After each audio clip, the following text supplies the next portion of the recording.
राधे राधे। जय श्री कृष्णा। दर्शकों, हमारी कोशिश है कि आपके जीवन में कुछ परिवर्तन लाया जाए। वो अनसुनी कहानियाँ जो श्री कृष्ण ने मद् भगवत गीता में बताई है, उन्हीं को मैं आपके सामने सुनाने जा रहा हूँ। अच्छे लगे तो वीडियो को लाइक और सब्सक्राइब जरूर कर लीजिएगा। कड़ी मेहनत आपको वहां पहुंचा देती है जहां अच्छी किस्मत शायद आपको पहुंचा दे। निंदा से घबराकर अपने लक्ष्य को ना छोड़े, क्योंकि लक्ष्य मिलते ही निंदा करने वालों की राय बदल जाती है। विद्यार्थी जीवन में जीवन की छोटी छोटी आदतें हमारे जीवन में बड़ा फर्क पैदा कर देती है। अगर तुम सूरज की तरह चमकना चाहते हो तो सूरज की तरह जलना सीखो। मेहनत इतनी खामोशी से करो कि कामयाबी शोर मचा दे। जब तक तुम दौड़ने का साहस नहीं जुटाओगे, तब तक तुम्हारे लिए प्रतिस्पर्धा में जीतना सदा असंभव बना रहेगा। जिस दिन एक सिग्नेचर फोटोग्राफ में बदल जाए, तब मान लीजिएगा कि आप कामयाब हो गए। हमारा भविष्य हमारे वर्तमान पर निर्भर करता है, इसलिए अपने लक्ष्य पर काम करो। आप में शुरू करने की हिम्मत है तो आप में सफल होने के लिए भी हिम्मत है। सच्चाई वह दिया है जिसे अगर पहाड़ की चोटी पर रख दो तो बेशक रोशनी कम करे, पर दिखाई बहुत दूर से भी देता है। विद्यार्थी जीवन की कड़वी सच्चाई है कि आजकल परीक्षा के परिणाम में विद्यार्थी कितना भी नंबर ला दे, तब भी उसका परिवार खुश नहीं होता। इसलिए नंबर के बदले सीखने पर ज्यादा ध्यान दें। एक परीक्षा कभी कठिन या आसान नहीं होती। जिस विद्यार्थी ने अच्छी मेहनत की हो उसके लिए परीक्षा आसान होती है, और जिसने परीक्षा के लिए कोई मेहनत नहीं की उसके लिए परीक्षा बहुत कठिन होती है। परीक्षा के समय सबको डर लगता है, पर फेल वही होते हैं जो पढ़ाई नहीं करते। सफल और असफल विद्यार्थी में केवल एक ही फर्क होता है। एक सफल विद्यार्थी शिक्षा के अलावा किसी और चीज पर ध्यान नहीं देता, जबकि असफल विद्यार्थी शिक्षा के अलावा सब पर ध्यान देता है।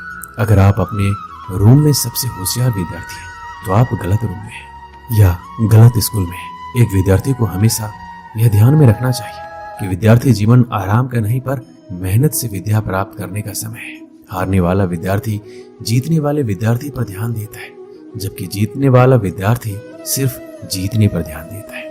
लोग आपके बारे में क्या सोचते हैं, उससे ज्यादा महत्वपूर्ण ये है कि आप लोगों के बारे में क्या सोचते हो, क्योंकि यही चीज आपका चरित्र निर्धारित करती है। एक सच्चा विद्यार्थी वही है जो खुद को साबित करने में नहीं, लेकिन खुद को औरों से बेहतर करने में ध्यान देता है। अगर आपके सपने आपको नहीं डरा रहे, आपको नहीं सोने दे रहे, आपको खाने नहीं दे रहे, तो आपके सपने सही में बड़े सपने हैं। पर ऐसा कुछ भी नहीं हो रहा है तो मान लीजिए वह बड़े सपने नहीं है। अपने अंदर सीखने का जुनून विकसित कीजिए। अगर आपने ये कर दिया तो आपको आगे बढ़ने से कोई नहीं रोक पाएगा। एक मूर्ख व्यक्ति को देने के लिए श्रेष्ठ प्रतिक्रिया मौन ही है। महत्वाकांक्षा के बिना बुद्धिमानी ऐसी ही है जैसे पर के बिना एक पक्षी। अगर आप वो नहीं कर रहे हैं जो आपको पसंद है, इसका मतलब ये है कि आप अपना समय बर्बाद कर रहे हैं। अपने को परिस्थितियों का गुलाम कभी ना समझो। तुम स्वयं अपने भाग्य के विधाता बनो। एक दिन में नहीं होगा, लगे रहोगे तो एक दिन जरूर होगा। उठो, मुकाबला करो और जीतो। जीतने के लिए तुम्हें ना किसी की इजाजत की जरूरत है, ना किसी सिफारिश की। क्या आपने ऐसा कोई निर्णय लिया है जो वर्तमान में रिस्की है पर आने वाले समय में बेहतरीन साबित होगा? अगर आपका जवाब हाँ है तो बहुत अच्छी बात है, पर अगर ना आए तो जरूर सोचिए और लीजिए। परफेक्ट परिस्थिति का इंतजार मत कीजिए। आज से अपने लक्ष्य को पाने के लिए पूरी ताकत झोंक दीजिए। सफलता इंतजार से नहीं, काम करने से मिलेगी। मैं रास्ते बदलता नहीं हूँ, रास्ता बनाता हूँ। सबको दो अवसर मिलते हैं, कुछ समय की तकलीफ और लंबे समय का आराम, या कुछ समय का आराम या लंबे समय की तकलीफ। पता नहीं, अधिकांश लोग दूसरा अवसर ही चुनते हैं। बड़े निर्णय लेते हुए डरना गलत नहीं है, पर डर के कारण बड़े निर्णय ना लेना गलत है। सफलता के लिए जीनियस से कहीं ज्यादा जरूरी है कॉमन सेंस होना। कम शिकायतें, कम बहाने, कम टाल मटोल, अधिक सफलता पाने का यही मूल मंत्र है। कभी कभी आपकी सफलता की राह में सिर्फ एक व्यक्ति बाधक होता है, वह जिसे शीशे में आप हर दिन देखते हैं। उन सभी रास्तों को छोड़ दो जो मंजिल की तरफ नहीं आते, भले ही कितनी भी खूबसूरत हो। बोलकर पछताने से ना बोलना बेहतर है। यह महत्वपूर्ण नहीं है कि आप सफल हैं या नहीं, महत्वपूर्ण ये है कि आप उतने सफल हुए हैं या नहीं जितनी आपके भीतर क्षमता थी। विद्यार्थियों की अच्छे जीवन के लिए उनको मोटिवेट करना बहुत ही जरूरी है, क्योंकि मोटिवेशनल उस बीमारी का दवा है जो विद्यार्थियों को उनके लक्ष्य से भटकने नहीं देता। बहुत से विद्यार्थियों की जिंदगी में ऐसा पल भी आता है जिस समय उनको मोटिवेशनल की बहुत ही आवश्यकता होती है, क्योंकि जब किसी बच्चे की जिंदगी में दुख या परेशानी होती है उस समय वो अपने तय किए गए लक्ष्य से दूर होते चले जाते हैं, और यही वह कठिन समय होता है जिसमें उनको एक अच्छी प्रेरणा और मोटिवेशनल की जरूरत होती है। स्टूडेंट लाइफ जीवन के हर एक जिंदगी से बेहतर मानी जाती है, क्योंकि इस जिंदगी में विद्यार्थी बिल्कुल स्वतंत्र रूप से जीवन को जीते हैं, और इस समय विद्यार्थियों की एबिलिटी कार्यों को करने के प्रति बहुत ही ज्यादा होती है। इसके साथ साथ इस जिंदगी में विद्यार्थी अपने आप को बहुत ही एक्टिव रखता है, जिससे वो किसी भी कठिन प्रश्न या लंबे उत्तर को आसानी पूर्वक समझ सकता है, क्योंकि यह उम्र बहुत ही चंचल माना जाता है। अब हम विद्यार्थियों के जीवन से जुड़े कुछ बातें बताएंगे जिससे आपको पढ़ाई में मदद मिल सकती है और अपने लक्ष्य को आप प्राप्त कर सकते हैं। जब आप पढ़ाई करने बैठे तो अपने आसपास सभी ऐसी चीजों को हटा दे जो आपको ध्यान से भटका सकती है। पढ़ाई करते समय ऐसी जगह बैठे जहां किसी भी तरह का शोर शराबा नहीं। इसके साथ ही अगर आपके आसपास मोबाइल टीवी हो तो उस जगह पर ना बैठे। कोशिश करें कि पढ़ने के लिए आप टेबल चेयर पर ही बैठे। इससे आप ज्यादा देर तक पढ़ाई कर पाएंगे। और पढ़ाई करते समय फोकस बढ़ाने के लिए सबसे जरूरी है आप अपनी पढ़ाई के लिए एक रूटीन बना लें। टाइम टेबल बनाकर पढ़ाई की जाए तो हर चीज अच्छे से याद रहती है। इस टाइम टेबल को रोजाना फॉलो करना जरूरी है। इससे पढ़ाई समय से करने की भी आदत आसानी से बन जाएगी। साथ ही आप अच्छे से अपनी स्टडी प्लान का पालन कर पाएंगे। रोज रोज एक ही समय पर पढ़ाई शुरू करने की आदत हो जाएगी तो पढ़ाई पर कंसंट्रेट और फोकस करने में आसानी होगी। हर रोज अपने लिए एक लक्ष्य निर्धारित कीजिए। जब भी पढ़ाई करने बैठे तो अपने गोल को ध्यान रखें कि आपको आज कितना पढ़ना है। जैसे कि जब आप पढ़ाई करने बैठे तो तय कर लें कि आज आपको किन चैप्टर को पूरा करना है, और इस गोल को पूरा करने के बाद ही आप अपनी जगह से उठेंगे। जब आप अपने तय किए गए स्टडी गोल्स को पूरा कर लेंगे तो आपको भी अच्छा लगेगा और रोजाना आप इसी तरह खुशी से पढ़ाई पर फोकस कर पाएंगे। और साथ ही साथ पढ़ाई के बीच में ब्रेक जरूर लें। कभी भी एक साथ पूरा सिलेबस ना पढ़े। लगातार पढ़ाई करते रहने से आप लंबे समय तक कुछ भी याद नहीं रख पाएंगे। ऐसा करने से बचें। अगर आप चाहते हैं कि आपका पढ़ाई में और अच्छा फोकस हो तो इस दौरान बीच बीच में छोटे ब्रेक्स लेने चाहिए। हालांकि इन ब्रेक्स में आपको टीवी या मोबाइल चलाने से दूर रहना चाहिए। कोशिश करें कि 30 से 45 मिनट की पढ़ाई करने के बाद आपको कम से कम 5 से 10 मिनट का ब्रेक जरूर लेना चाहिए। अक्सर आपने देखा होगा विद्यार्थी पूरा दिन घर में उछल कूद करता रहता है, ज्यादा से ज्यादा बाहर खेलता है, लेकिन जैसे ही उसको पढ़ने के लिए बैठाया जाता है उसे आलस या सुस्ती आने लगती है और वह पढ़ाई से कतराने लगता है। आपने सुना होगा जो समय के साथ चलता है वो पूरी दुनिया जीत सकता है। समय एक ऐसा चक्र है जो रंग को राजा और राजा को रंग बना सकता है। इसलिए समय के महत्व को समझिए और उसका उपयोग कीजिए। दुरुपयोग नहीं, ये फिर लौट कर नहीं आने वाला है। इसलिए इसके साथ चलिए, ना आगे ना पीछे, केवल साथ। और आप अपने प्रति अनुशासित रहें, क्योंकि एक विद्यार्थी की पहचान उसका अनुशासन ही होता है। जब आप अनुशासित रहेंगे तब आपको ये ज्ञात होगा कि कौन सा कार्य करना आवश्यक है और कौन सा नहीं। किसी विद्यार्थी के पास अनुशासन होना ही उसकी सबसे बड़ी सीख है।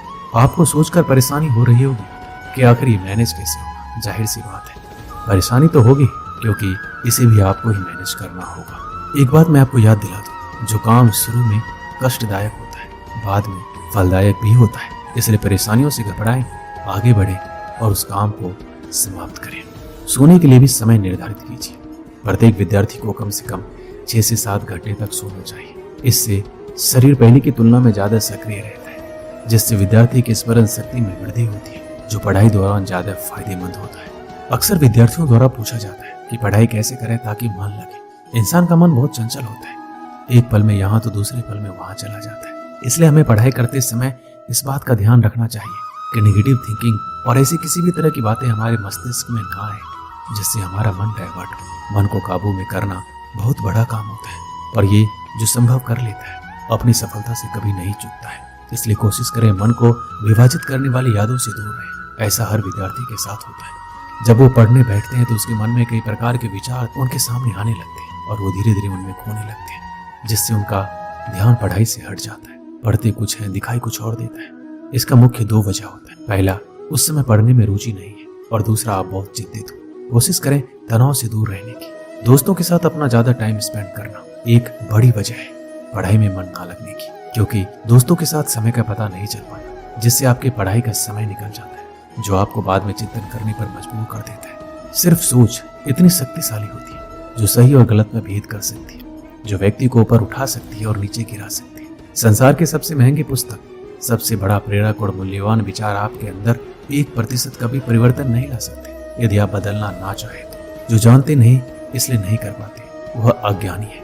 जो सब कुछ जानते हैं फिर भी अमल नहीं करते वो मूर्ख है। यदि हर सुबह नींद खुलते किसी लक्ष्य को लेकर आप उत्साहित नहीं है तो आप जी नहीं रहे, सिर्फ जिंदगी काट रहे हैं। दूसरों की मदद करते हुए यदि दिल में खुशी है तो वही सेवा है, बाकी सब दिखावा है।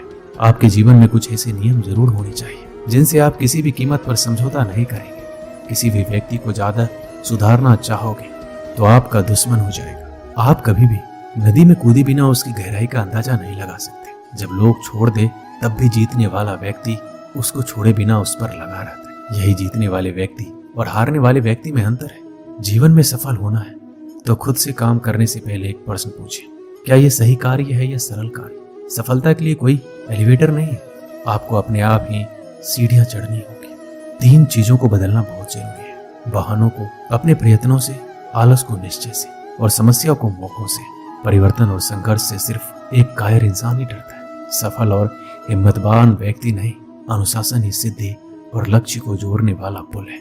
आपको सफलता चाहिए तो आपको उसकी कीमत के लिए भी तैयार रहना होगा। अगर आपको सफल होना है, वह आपके विद्यार्थी जीवन में हो या फिर आपके जीवन में, तो सिर्फ 2 शब्द जान लीजिए, वह है अभी जो करना है वो अभी करें। एक दिन की बात है, 2 मित्र सोहन और मोहन अपने गांव के मंदिर की सीढ़ियों पर बैठकर बातें कर रहे थे। इतने में एक तीसरा व्यक्ति जतिन उनके पास आया और उनकी बातों में शामिल हो गया। तीनों दिन भर दुनिया जहां की बातें करते रहे। कब दिन ढला, कब शाम हुई, बातों बातों में उन्हें पता ही नहीं चला। शाम को तीनों को भूख लग गई। सोहन और मोहन के पास क्रमशः 3 और 5 रोटियां थी, लेकिन जतिन के पास खाने के लिए कुछ भी नहीं था। सोहन और मोहन ने तय किया कि वो अपने पास की रोटियों को आपस में बांटकर खा लेंगे। जतिन उनकी बात सुनकर प्रसन्न हो गया, लेकिन समस्या ये खड़ी हो गई, कुल 8 रोटियों को तीनों में बराबर कैसे बांटा जाए।